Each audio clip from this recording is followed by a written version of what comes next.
Range test, baby. Range test of my C5 Phase 2. This is my legit range test. As you can see, the back portion of my place is residential, and all the rest towards that area is residential also, but it's too far. And let's find out what the range can be, or what the distance is reachable by C-Fly Phase 2. Take a look around. Look around, guys. This portion is residential, and let's just hope there will be no too much interference and distractions from the Wi-Fi and other signal, like cellphone tower. Ayun, merong cellphone tower doon, and it's almost all around. Cellphone tower is almost all around. So ayun, meron dong cellphone tower. Andun pa, meron pang isa. So let's just hope na it won't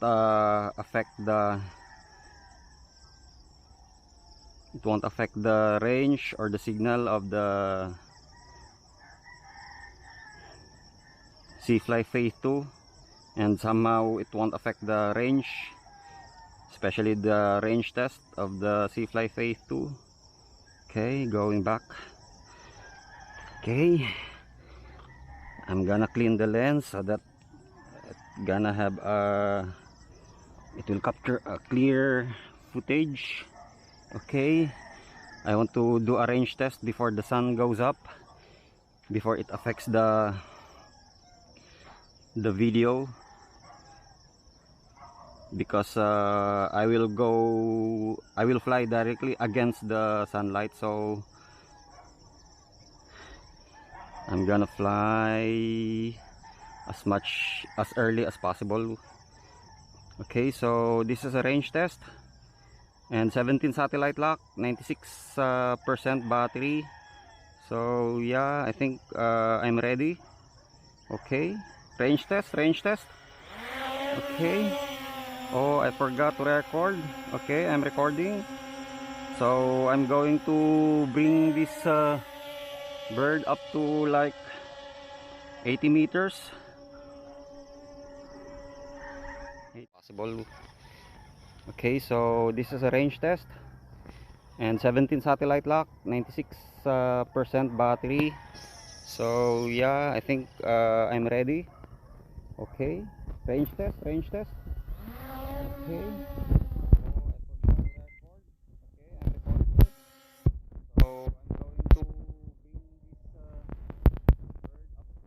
oh, I forgot to record. Okay, I'm recording. So I'm going to bring this bird up to like 80 meters height, to ensure that it will have a strong signal connection between the controller and the aircraft. The position of my antenna is 90 degrees. So I hope it could be able to. Okay, so 85. So I'm in 85 height, 85 meters. Alright, so range test. Right, full speed, baby.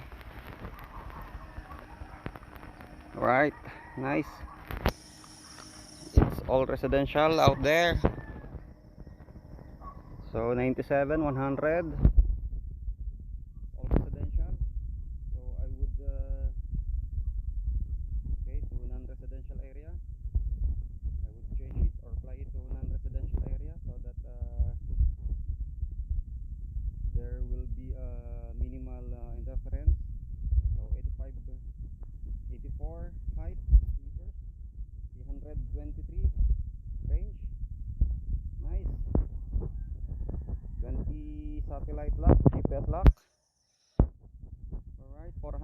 424, 431 range. Nice.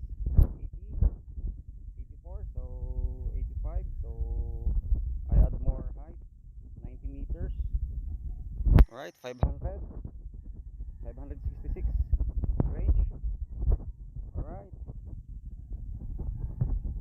nice. There's a little bit of signal cut. Okay, 600, almost 700. Alright, 700. Nice. Almost 800 meters range. Come on. Okay, 800 more. No more FPV, but the drone's still going.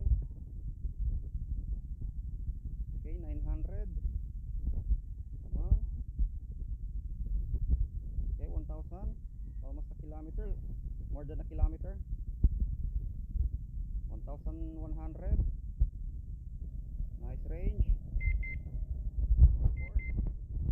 Then initiated the return to home at 1100. And I cancel it.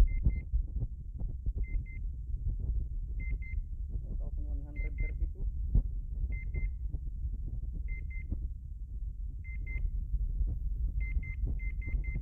Return to home. Now 1100.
Okay, I'm going to try another range test.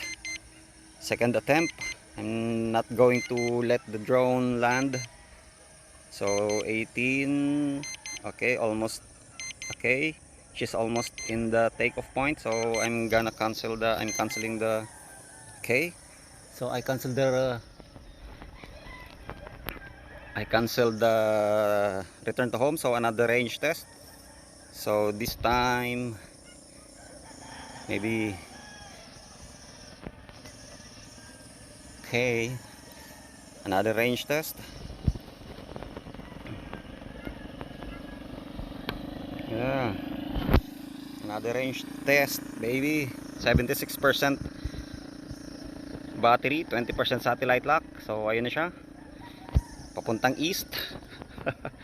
Lagi naman east eh. So yun, I try to avoid the dense residential area. So yun, dito tayo sa medyo walang interference. I mean no too much residential houses, not densely populated. So yun, 90 meters height, 400 almost 500 meters altitude. So saan na si drone? Alright, so 90 meters altitude, 634. Kanina I was able to reach 1132 meters range. So eto naman, I'm getting 700, almost 800 range na at 90 meters altitude. So I did not change the altitude. I stayed with the 90 meters. I stick with the 90 meters altitude. Okay, so 900 still moving, but the FPV is getting some cut. Okay, 1000. Okay, 1050, 1063. Aba, I think this is a lot better than the previous range test. So this is the second range test. So yun na, 1,000, almost 1,200 guys. 70% battery, 20 satellite lock, 1,200, almost 1,300. Come on. Come on. Okay, I will add more height. Come on, don't go return to home. Don't return to home. Yun, hinahanap ko yung signal niya. Okay, 1.5, almost 1.5. Oh no, 1.5. Yes, 1.5. I was able to reach 1,500 range. This is the greatest range I reach with this drone C-Fly Phase 2, 1,700. But I have no more FPV. But the drone still keep on going.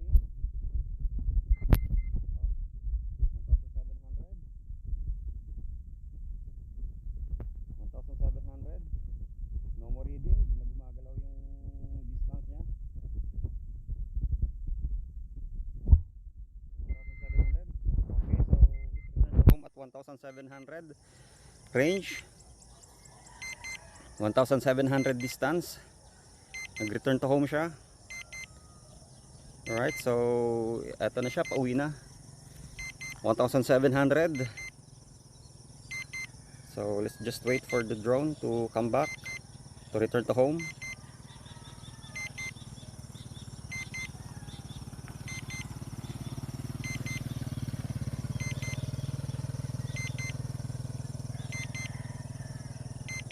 Okay, it's returning to home. It's 1,100 range na. Okay, I can see it na, the FPV.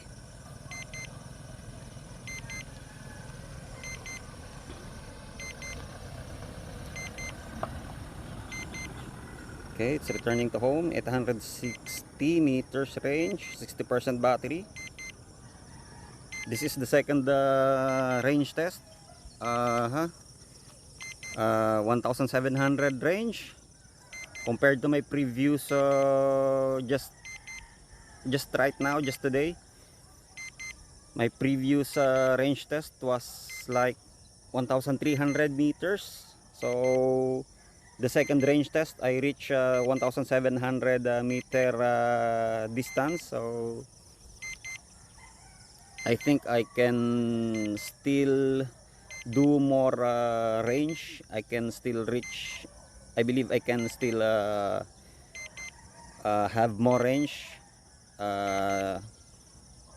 Maybe the factors are, you know, the terrain. It's some are, this is a residential area, so I think the interference are almost everywhere. You know, the Wi-Fi signal, there are the cell phone tower, etc. But I was happy I was able to reach 1,700 range or distance. Anyway, here it is. It's landing. Okay, it's landing. I still have more battery, 55% battery.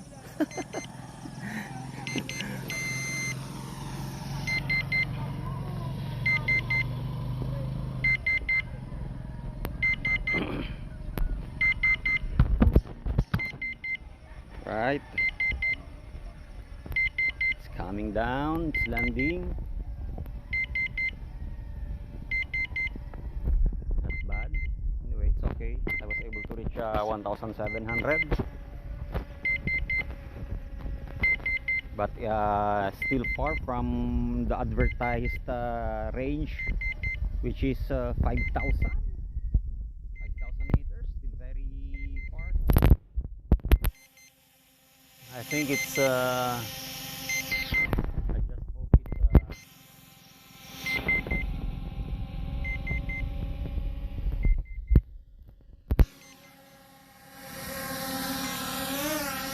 I just hope I can be able to reach 5,000, but 5,000 meters. But I think it's